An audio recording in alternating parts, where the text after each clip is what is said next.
زه نن د پارټۍ احتجاج دلته د پریس کلب مخکې باقاعده 3 بجې ټایم ورکړ. ډېر افسوس سره دا خبره کوم چې بغیر یعنې نه ورکر ته څه اطلاع کړې ده او نه څه بل څه داسې یعنې ذرایع استعمال کړي چې یاره دا پروګرام موږ تنګي ته یوړو یا بل ځای ته یوړو که نه. موږ که زه یو کس یم هم دا احتجاج کوم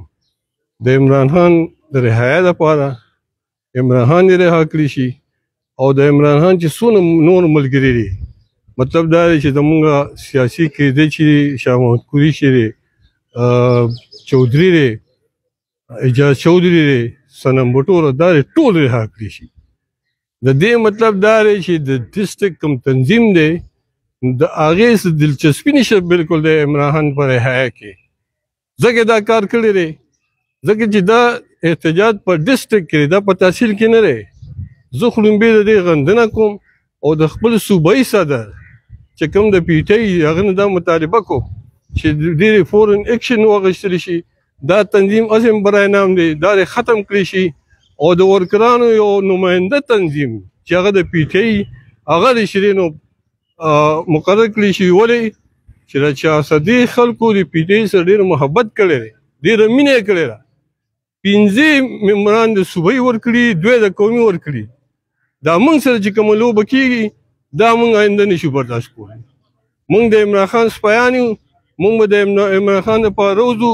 موږ به د عمران خان دپاره جدوجهد کوو او څه چې موږ نه کېږي انشاءالله هغه به کوو.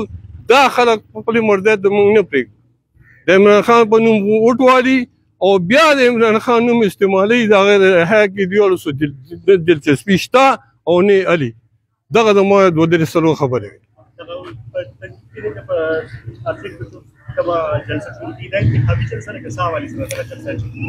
په دې زم نه پوهېږم چې دا دوی انتخابي جلسه کوي او که مظاهره کوي ولې چې د پارټۍ کوم هدایات دي په ډسټرکټ کې دي او هغه تحصیل دی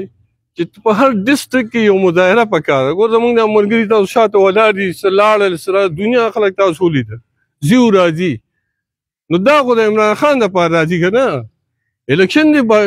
وکړي هغوی خپل الیکشن دی څوک به ګټي څوک به بیلي د پی ټی آی کینډیډیټ دی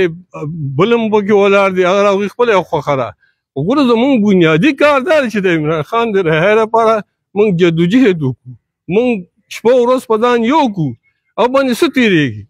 موږ دلته خپل هغه دغه کې اخته یو اغدو په اخته یو چې موږ ته دا شی میلو شي دا میلو شي والله که د عمران خان د رهایه کې هغه څه دلچسپي نه لري. نو ملګري خو ډېر دي خو پته نه لري د کیمرې نه خوا خو تصویران راوړی تاسو ډېر لاړل ټوپی په سر دي خو دا جرات خو سړی نه شي کولی که نه. ګوره مونږ خو دلته د خانانو غلامۍ خو کوو که نه نو مطلب دا جرات ډېر کمو کسانو کې چې حق وایي او هغه صرف او صرف عمران خان ته ودرېږي. خو انشاءالله زمونږ ټول جدوجهد به د عمران خان دپاره وي. دلته خو اراده زمونږ نه وه داسې کنې په زرګونو خلک مونږ هم راغوښتي شو راغواړو بیا همدې پریس کلب ته بیا راغواړو. بلکل یې کوو